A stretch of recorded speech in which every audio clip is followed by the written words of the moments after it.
ജനിച്ച കുട്ടിയെ തിന്നണമെന്നുള്ളതായിരുന്നു ആ പെൺകുട്ടിയുടെ മാനസികാവസ്ഥ. ഫ്യൂ അവേഴ്സിൽ അവർ കടന്നു പോകുന്നത് ഒരു ടെറിഫിക് ട്രോമയായിട്ട് ഹോൾഡ് ചെയ്യുന്ന കുട്ടികളെ കണ്ടിട്ടുണ്ട്.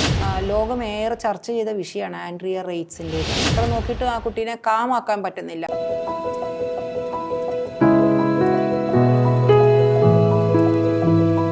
പ്രസവാനന്തര വിഷാദ രോഗത്തെക്കുറിച്ച് നമ്മൾ കഴിഞ്ഞ എപ്പിസോഡിൽ സംസാരിച്ചു. ചർച്ചകൾ വീണ്ടും തുടരുകയാണ്.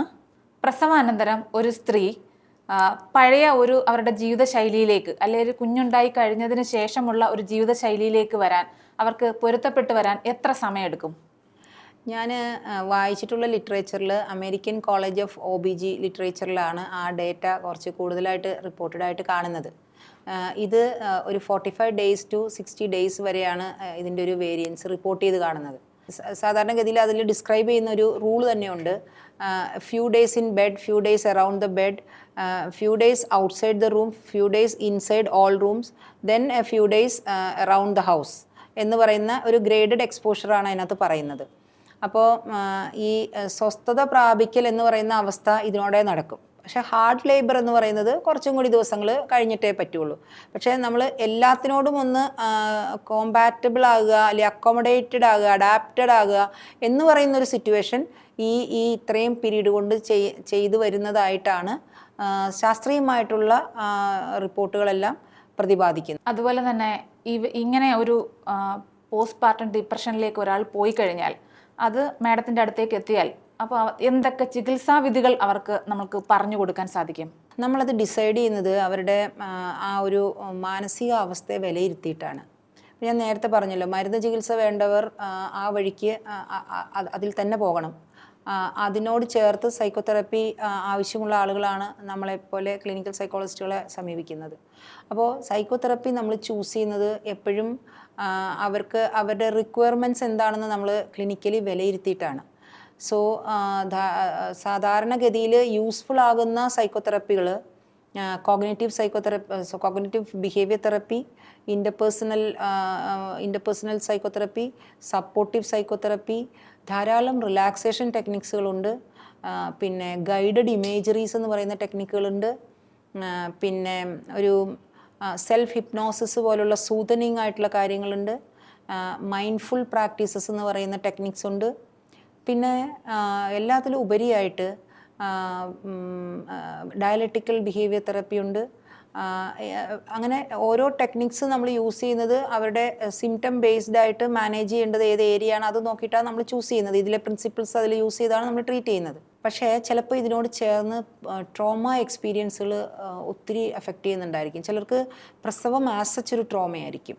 ആ ഫ്യൂ അവേഴ്സിൽ അവർ കടന്നു പോകുന്നത് ഒരു ടെറിഫിക് ട്രോമയായിട്ട് ഹോൾഡ് ചെയ്യുന്ന കുട്ടികളെ കണ്ടിട്ടുണ്ട്. അപ്പം അങ്ങനെ പോസ്റ്റ്പാർട്ടം പീരീഡിൽ പോസ്റ്റ് ട്രോമാറ്റിക് സ്ട്രെസ് ഡിസോർഡറായിട്ട് ട്രോമ ഹോൾഡ് ചെയ്ത് വരുന്ന ബേസ് കാണുകയാണെങ്കിൽ നമ്മളതിനകത്ത് EMDR എന്ന് പറയുന്ന ടെക്നിക്കാണ് ഉപയോഗിക്കുക. ഐ മൂവ്മെൻറ്റ് ഡീസെൻസിറ്റൈസേഷൻ ആൻഡ് റീപ്രോസസ്സിങ് എന്നാണ് അതിന് പറയുന്നത്. അപ്പം ഇത്തരത്തിൽ വളരെ അധികം ടെക്നിക്കുകൾ നമുക്ക് ഈ ഫീൽഡിൽ ഉപയോഗിക്കാനുണ്ട്. എല്ലാം അഷ്വറിങ് ആണ്, റിസൾട്ട് ഓറിയൻറ്റഡ് ആണ്.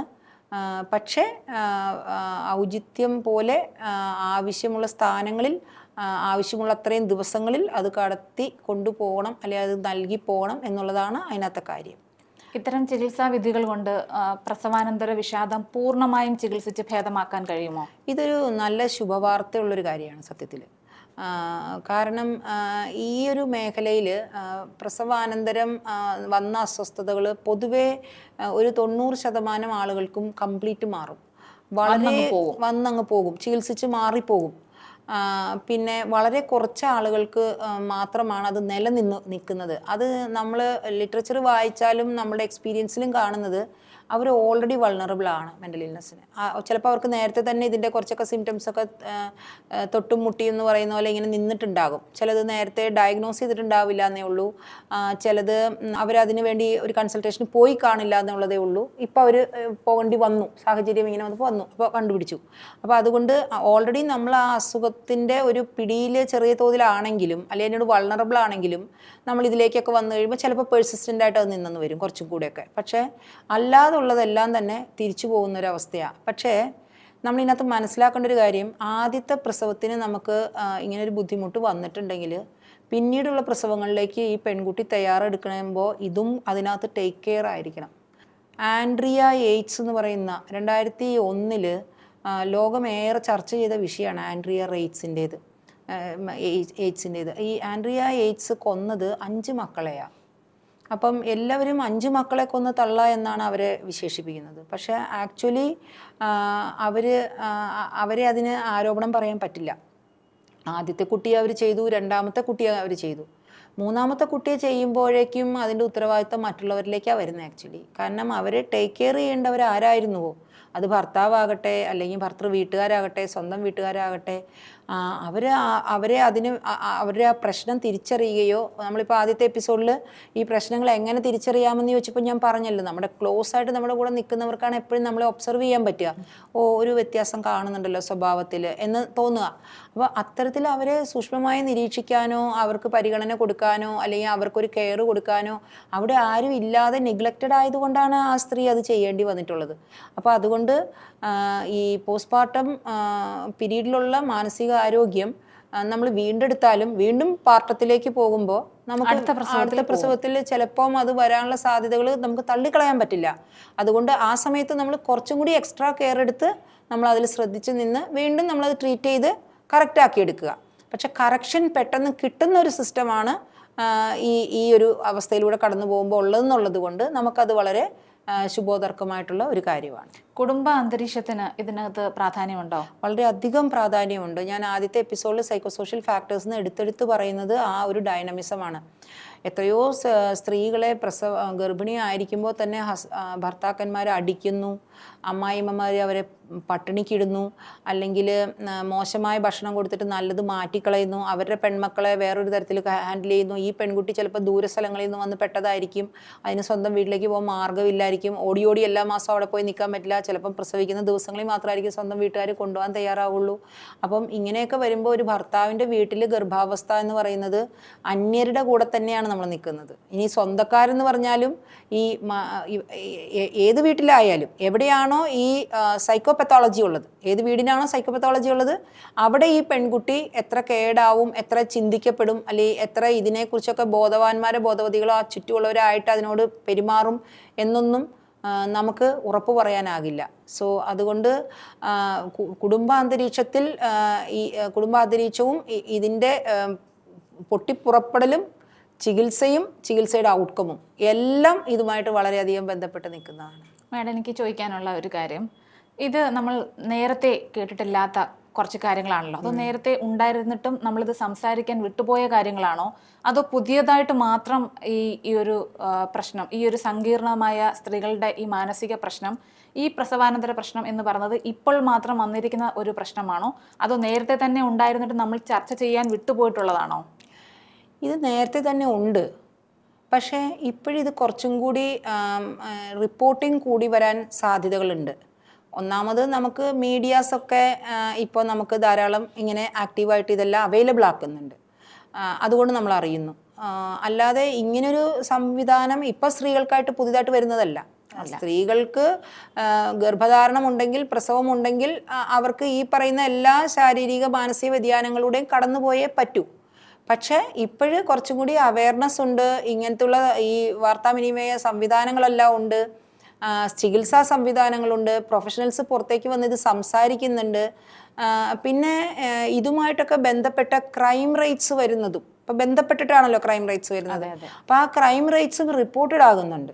പണ്ടൊക്കെ ഇത് അങ്ങനെ റിപ്പോർട്ട് ചെയ്യപ്പെടുന്നില്ലല്ലോ, ആരറിയുന്നു എവിടെയെങ്കിലും എന്തെങ്കിലും നടന്നാൽ? നമുക്കൊരു പത്രം വന്നാൽ അത് മാത്രമല്ലേ നമ്മൾ അറിയുന്നത്. ഇന്ന് അങ്ങനെയല്ലല്ലോ, എവിടെയെങ്കിലും ഒരു കാര്യം നടന്നാൽ അപ്പോഴേ ലിങ്ക്, ഓൺലൈൻ ചാനൽസ് എല്ലാം ഇങ്ങ് വരികയല്ലേ.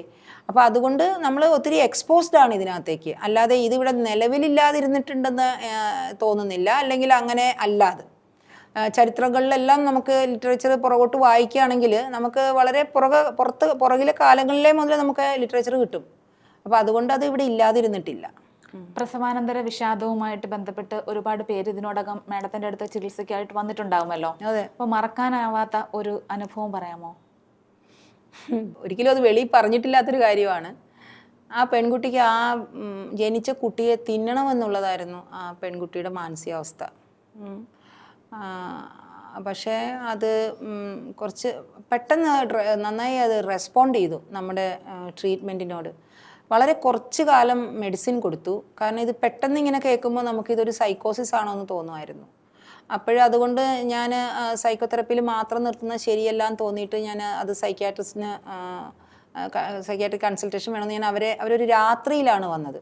ഒരുപാട് ആളുകൾ വന്നിരുന്നു അന്ന്. ഞാൻ ആദ്യം ഇത്രയധികം ആളുകൾ കുറേ വണ്ടിയിൽ, അതായത് ഹസ്ബൻഡിൻ്റെ വീട്ടിൽ വൈഫിൻ്റെ ആൾക്കാർ, ഹസ്ബൻഡിൻ്റെ ആൾക്കാർ, പിന്നെ ഈ പെൺകുട്ടിയുടെ മൂത്ത 2 ചേച്ചിമാരെ കെട്ടിച്ച് അവർ ഹസ്ബൻഡ്, അങ്ങനെ അവരുടെ വീട്ടുകാർ, അങ്ങനെ ഞാൻ നോക്കിയപ്പോൾ കുറേ ആളുകൾ ഒരു രാത്രിയിൽ എന്നെ വിളിച്ചുണർത്തി. അപ്പോൾ എനിക്കത് ഭയങ്കര അതിശയമായിട്ട് തോന്നി. അപ്പം ഈ കുട്ടി ഇങ്ങനെ പറഞ്ഞ് ഇതിലേക്ക് നീങ്ങുന്നത് കൊണ്ടാണ് അവരത്ര എമർജൻസി ആയിട്ട് വന്നതെന്ന് എൻ്റെ അടുത്ത് പറഞ്ഞു. പക്ഷെ ഞാനത് രാത്രി ഉറക്കത്തിൽ നിന്ന് എഴുന്നേറ്റ് ഞാനത് അഡ്രസ്സ് ചെയ്തു. പക്ഷേ എനിക്ക് പെട്ടെന്ന് ഇങ്ങനെ തോന്നി, ഇതൊരു സൈക്കോസിസ് ആണെങ്കിൽ നമ്മൾ സൈക്കോതെറപ്പി എന്ന് പറഞ്ഞ് നിർത്താൻ അപ്പോഴത്തെ ഒരു അവസ്ഥയിൽ അത് പറ്റുന്നുമില്ല. ഒട്ടും കാമാകുന്നില്ല. എത്ര നോക്കിയിട്ടും ആ കുട്ടീനെ കാമാക്കാൻ പറ്റുന്നില്ല.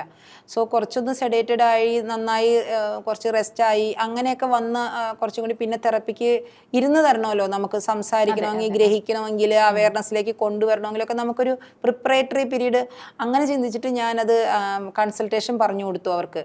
അപ്പോൾ അവരത് കഴിഞ്ഞ് ഒരു 2 ആഴ്ച മെഡിസിൻ എടുത്തിട്ട് തിരിച്ചു വന്ന് പ്രോപ്പറായിട്ട് ആ കുട്ടി അത് റിസീവ് ചെയ്തു, ഉൾക്കൊണ്ടു.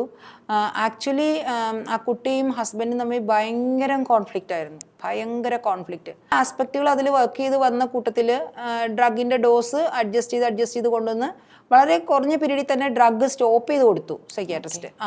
പിന്നെ സൈക്കോതെറപ്പിയിൽ ഈ കുട്ടി കുറച്ച് നാളും കൂടി നിന്നു. 2ാമത്തെ ഗർഭധാരണം മുതൽ തന്നെ അവർ കൺസൾട്ടേഷന് വരാൻ തുടങ്ങി. വലിയ ഗ്യാപ്പുകളിലാണ് കാണുന്നത്. എപ്പോഴെപ്പോഴൊന്നും കണ്ടുകൊണ്ടിരിക്കേണ്ട ആവശ്യമൊന്നുമില്ല. 1 മാസത്തിൽ വന്നു, പിന്നെ ഒരു 2 മാസം കഴിയുമ്പോൾ ഒന്ന് വന്നു, പിന്നെ ഒരു 3 മാസം കഴിയുമ്പോൾ ഒന്ന് വന്നു, ആ ഒരു രീതിയിൽ. പക്ഷെ നമ്മളവിടെ ഉണ്ട്. ആ കുട്ടിക്കൊരു മെന്റൽ സപ്പോർട്ട്, പിന്നെ ടൈം ലൈനിൽ വരുന്ന ചില ക്രൈസിസുകൾ, അതിന് എങ്ങനെ മാനേജ് ചെയ്യണമെന്ന് അതിനെ സ്കിൽഡ് ആക്കുക. അപ്പോൾ ഇത്രയും കാര്യങ്ങൾ പഠിപ്പിക്കാൻ നമ്മളവിടെ ഉണ്ടെങ്കിൽ അവർ പെർഫെക്റ്റ് ആയിട്ട് അവർക്കത് ഹാൻഡിൽ ചെയ്യാൻ പറ്റും. പക്ഷേ അങ്ങനെ മനസ്സിലാക്കാതെ ഇത് പല രീതിയിൽ ആളുകൾ തിരിച്ച് അവരോടും വയലൻസിലേക്കൊക്കെ പോകുമ്പോഴാണ് ഇത് കോംപ്ലിക്കേറ്റഡ് ആകുന്നതും പ്രാകൃതമാകുന്നതും. അപ്പോൾ ഇത് ഞാൻ എപ്പോഴും മനസ്സിൽ ഹോൾഡ് ചെയ്ത് മറക്കാതെ വെച്ചിട്ടുള്ളൊരു കേസാണ്. അങ്ങനെ അത്രയും പേര് വരുന്നതും ആ കുട്ടിയുടെ പ്രസൻറ്റേഷനും എല്ലാം. പക്ഷെ ആ ആളുകൾ അത്രയും പേരും ഒരുപാട് റിസപ്റ്റീവ് ആയിരുന്നു എന്നുള്ളതാണ് അതിനകത്ത് എനിക്ക്, അതായത് വന്ന അത്രയും ഒരു ക്രൗഡിനോട് നമ്മളത് പറഞ്ഞ് മനസ്സിലാക്കുമ്പോൾ ഇതൊരു അസുഖമാണെന്ന് പറയുമ്പോൾ അത് അംഗീകരിക്കണ്ടേ? അതെ. അതാണ് ഇന്നത്തെ ചർച്ച നമ്മൾ അവസാനിപ്പിക്കുമ്പോൾ നമുക്ക് കിട്ടിയ പ്രധാനപ്പെട്ട കുറച്ച് ഇൻഫർമേഷൻസ് ഉണ്ട്. അതായത് പ്രസവാനന്തരം ഒരു സ്ത്രീ ആദ്യം കട്ടിലിന് ചുറ്റും, രണ്ടാമത് കട്ടിലിന് ചുറ്റും, 3ാമത് മുറിക്കുള്ളിൽ, 4ാമത് പല മുറികളിലായിട്ട്, അവസാനം വീടിനു ചുറ്റും. ഇതാണ് നമുക്ക് ഇന്നത്തെ ചർച്ചയിൽ നിന്നും ഒരു പ്രസവാനന്തര ഒരു സ്ത്രീ ചെയ്യേണ്ട കുറച്ച് കാര്യങ്ങൾ നമുക്ക് മനസ്സിലാവുന്നത്. ഇതോടുകൂടി ഈ ഒരു എപ്പിസോഡ് അവസാനിക്കുന്നു. പക്ഷേ ചർച്ചകൾ ഇവിടെ കൊണ്ട് അവസാനിക്കുന്നില്ല. അത്രമാത്രം പ്രാധാന്യമുള്ള ഒരു വിഷയമാണ് നമ്മൾ ചർച്ച ചെയ്തുകൊണ്ടിരിക്കുന്നത്. അടുത്ത എപ്പിസോഡിൽ വീണ്ടും കാണാം.